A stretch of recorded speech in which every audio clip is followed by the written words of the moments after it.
बहुत बहुत धन्यवाद। और सभी प्रतीक्षा में थे कि आप, मुझे पता था कि आप मुझे कॉल जरूर करेंगे और मैं चाहूंगी एक जोरदार ताली। एक बार जोरदार ताली बजा दीजिए आदरणीय भैया बोल दी।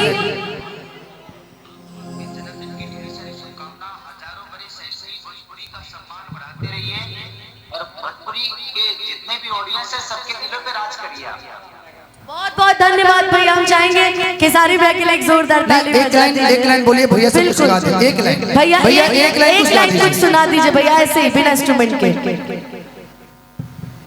क्या बोल रहा है? एक लाइन कुछ सुना दीजिए हमारे लिए। अरे नमक है बड़ा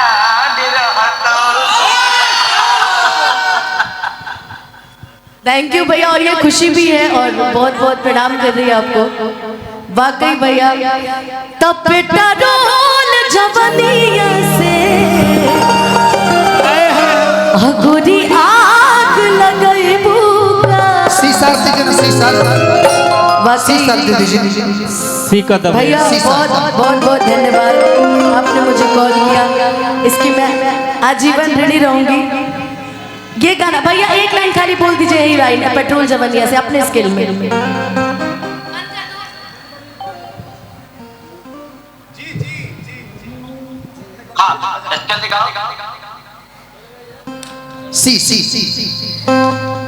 की चढ़ल जवानी बाटे लागी बड़ी खरचा, हमके बोले बाबू साटे पड़ी परचा की काले बाजी डाफारा अरे आवाजी ला छापारा लइकन के भाग जजई कि पेट्रोल जवनिया से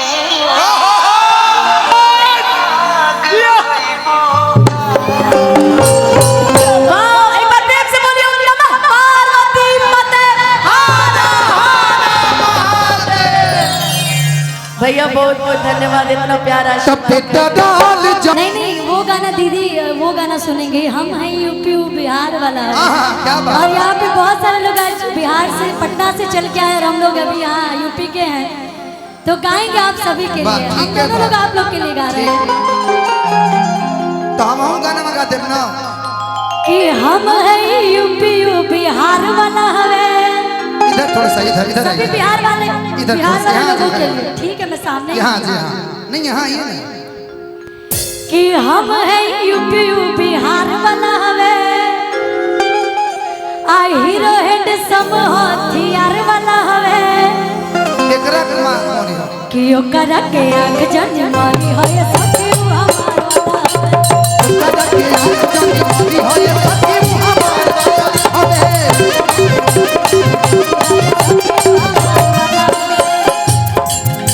कि हम हैं यूपी बिहार वाला हवे, हम हो यूपी बिहार वाला हवे, हीरो हैंडसम हथियार वाला हवे, ये जो है सब हथियार वाला हवे।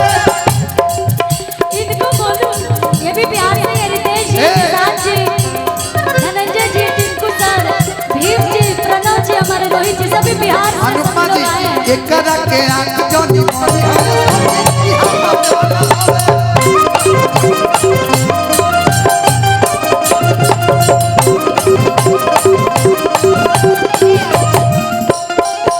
लेकिन हम कहब रोकने हम हैं यूपी बिहार वाला हो गए। हाँ सही बोला मैंने। हाँ हम बिहारी है दीदी और संस्कारी है जी,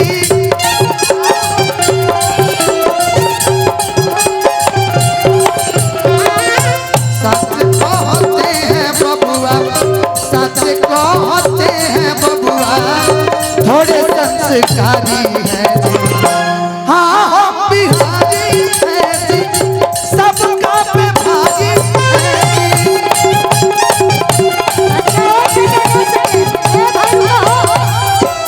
ये बोले हम बिहारी हैं, ये थोड़ा संस्कारी है, तो हम भी अपने यूपी के लिए कुछ कहेंगे दीदी। सबको जो दिल में बसा ले, सबको जो दिल में बसा ले, ऐसे दिल वाले। अनुपमा दीदी, हम यूपी वाले, हम यूपी वाले, हम यूपी वाले।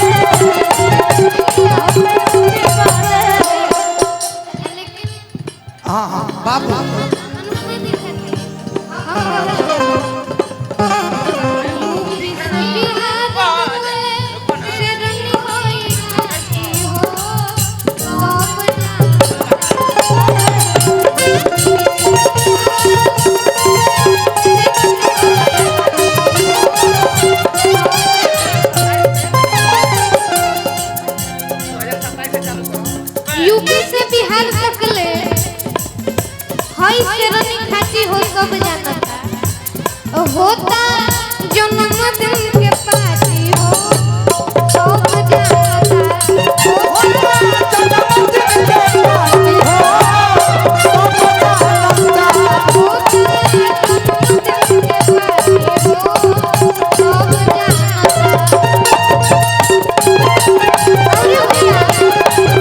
भैया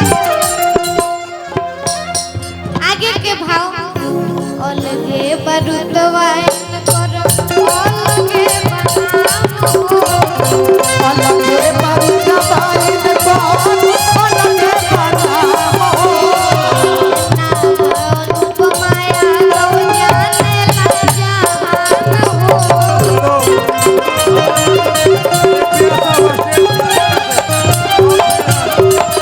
परियन के रानी होई मिठाई खूब बाटी हो के न जानेला परियन के रानी होई मिठाई खूब बाटी हो के न जानेला होता जन्मदिन के पार्टी हो के न जानेला की होता जन्मदिन के पार्टी हो के न जानता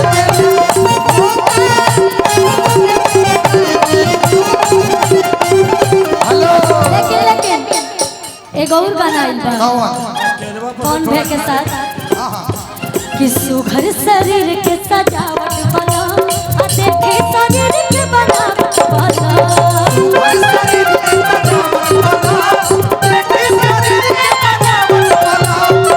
वेला प्यार बाटे सोरायना आरती बनाए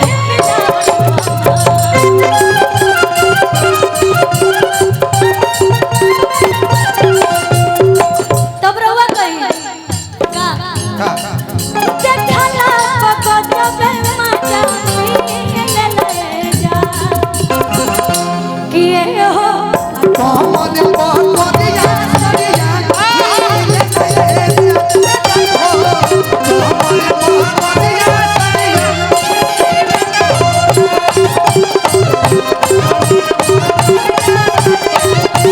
जाना तर खुशी अभी से कुछ कही है तहार एगो गाना हमरा बड़ा निक लगेला कि चश्मा लगा के है सम लगा तड़ा अरे साउथ वाला हीरो से न कम लगा तड़ा कि तोहरे के दिल हम पे हवे करे तो बम लगा तड़ा तोहरे के दिल हम पे हवे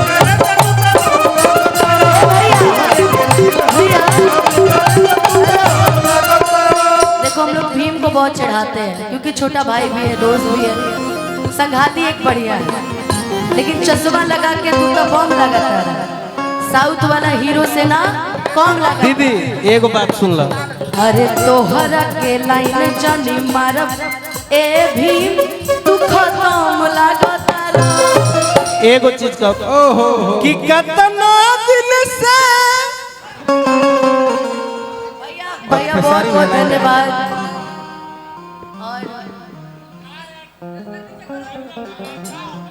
खोल दीजिए इधर। बहुत बहुत धन्यवाद। और सभी प्रतीक्षा में थे कि आप, मुझे पता था कि आप मुझे कॉल जरूर करेंगे और मैं चाहूंगी एक जोरदार ताली। हो एक बार जोरदार ताली बजा दीजिए आदरणीय भैया खेसारी बोल भाई। दी हजारों बरस ऐसे ही भोजपुरी का सम्मान बढ़ाते रहिए और भोजपुरी के जितने भी ऑडियंस है सबके दिलों पे राज करिए आप। बहुत बहुत धन्यवाद भैया। हम चाहेंगे खेसारी भैया के लिए एक जोरदार ताली बजा दीजिए। एक लाइन बोलिए भैया से कुछ गा दे। एक लाइन भैया एक लाइन कुछ गा कुछ दीजिए। सुना दीजिए भैया, ऐसे ही बिना इंस्ट्रूमेंट के क्या बोल रहा है? एक लाइन कुछ सुना दीजिए हमारे लिए। अरे नमक है बराड रहतो। थैंक यू भैया। और ये खुशी भी है और बहुत बहुत प्रणाम कर रही है आपको। वाकई भैया तब बेटा रोल जवनिया से अगोरी आग लगई बुका। सीसर दीजिए ना सीसर दे दीजिए। सीका दब भैया बहुत बहुत बहुत धन्यवाद, आपने मुझे कॉल किया, इसकी मैं आजीवन ऋणी रहूंगी। ये गाना भैया एक लाइन खाली बोल दीजिए यही लाइन पेट्रोल जवनिया से अपने स्किल में।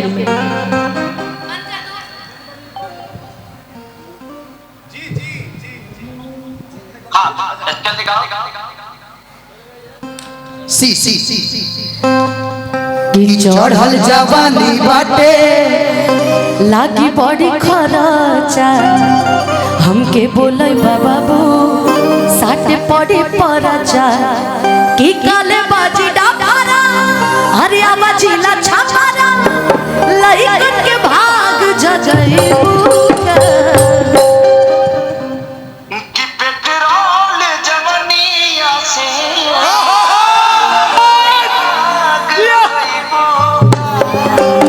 एक बार प्रेम से बोलिए नमः पार्वती माते भैया बहुत बहुत धन्यवाद इतना प्यारा पेट्रोल जवानिया से गोरिया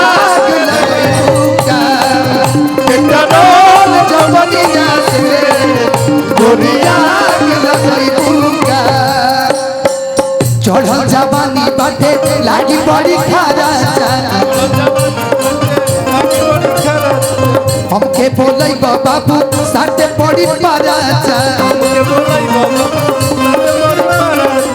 ताले बाजी डाफारा आवाजीला छापारा लइकन के भाग जगई बुका पेट्रोल जवनिया गोरिया लगई बुका पेट्रोल जवनिया से गोरिया लगई बुका। ए भैया वाकई हमने के गोरखपुर में बानी सो ऐसे कहे के बा। ई हवा के लइका तो हो गए पूरा दीवा भी हो सदी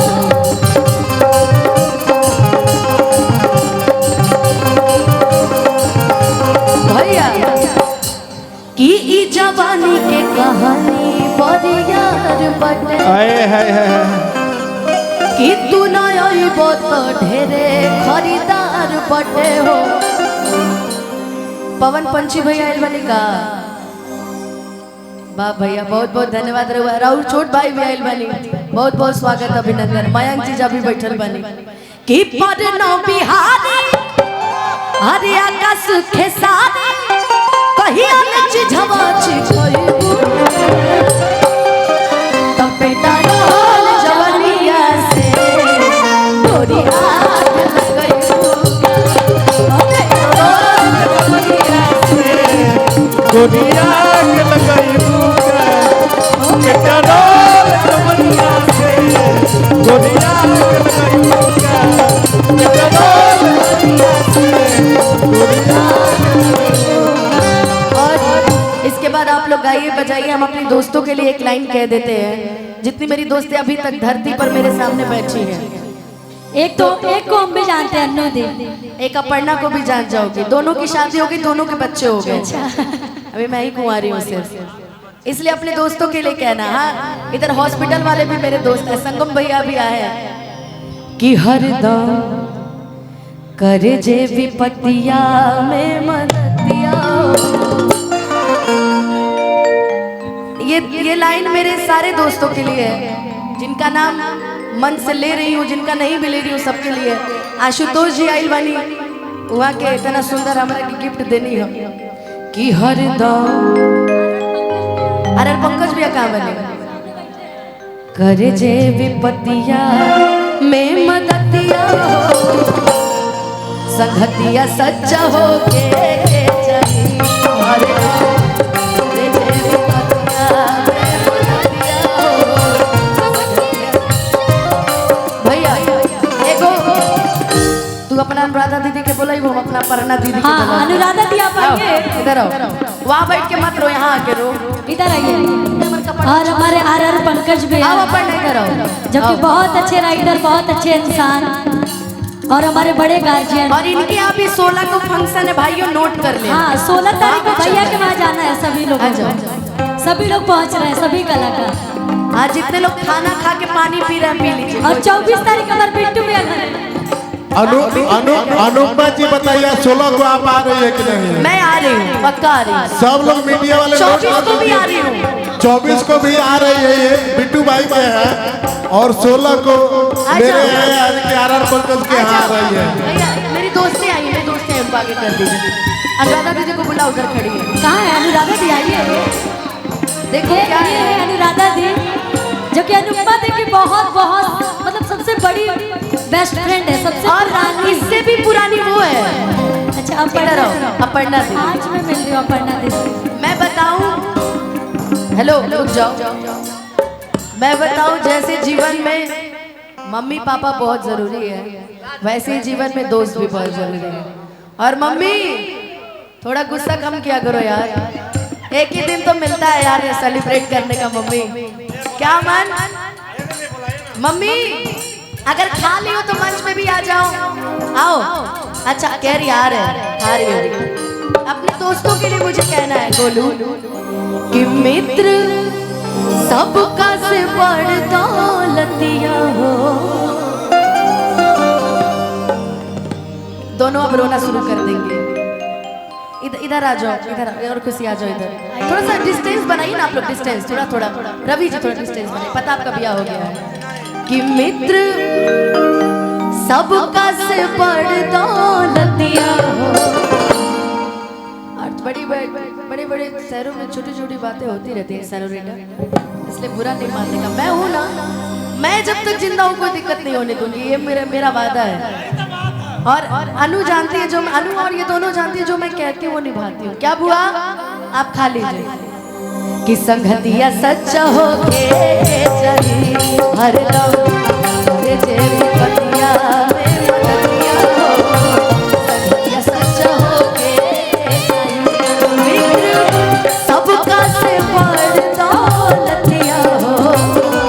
मित्र सबका से बड़ दौलतिया हो। बहुत सारे यूट्यूबर भाई लगे हैं यहाँ से, कई लोग मेरे परिवार से भी जुड़े हुए हैं, जैसे विवेक भैया है। सभी लोग, अधिकतर लोग मेरे परिवार से जुड़े हुए हैं, फरमाइशी है। बाकी मैं बता दूं कि मेरे स्ट्रगल के दिनों में मेरे जीवन में मेरा सबसे ज्यादा साथ दिया है मेरी अनुराधा अनुआ ने। इसके आगे का टाइटल नहीं बता सकते। बाकी सुजीत जीजू खड़े हैं सामने, मयंक जीजू कहाँ गए? अच्छा मयंक जीजू बैठे हैं। अपर्णा मेरे क्लास LKG UKG के दोस्त है। एक ग्रेजुएशन के बाद मिली है मुझे गलती से। पलट दीजिएगा संतोष भैया। हो मेरी जिंदगी सवारी मुझको गले लगा के बैठा दिया पलक पे, मुझे काक से उठा के। और मेरी दोस्तें हमेशा कहती है ना संजय भैया कि अनुपमा तुम कब ब्याह करोगी? हम कहते हैं हमारे संजय भैया भी हमारे लड़का ढूंढ रहे हैं, उसके बाद करेंगे। किया रात तेरी यारी को मैंने तो खुदा माना। अभी जीत कहाँ गया? कि याद करेगी दुनिया। जीवन भैया तेरा मेरा अफसाना, कि मेरे दिल की ये दुआ है कभी दूर तू न जाए, तेरे बिना हो जीना वो दिन कभी ना आए। आया गोलू तेरे संग जीना यहाँ, तेरे संग मर जाए, याद करेगी दुनिया तेरा मेरा अफसाना। भैया तेरे जैसा यार कहाँ ऐसा याराना, याद करेगी दुनिया तेरा मेरा अफसाना। भैया बाकी सब सपने होते हैं, अपने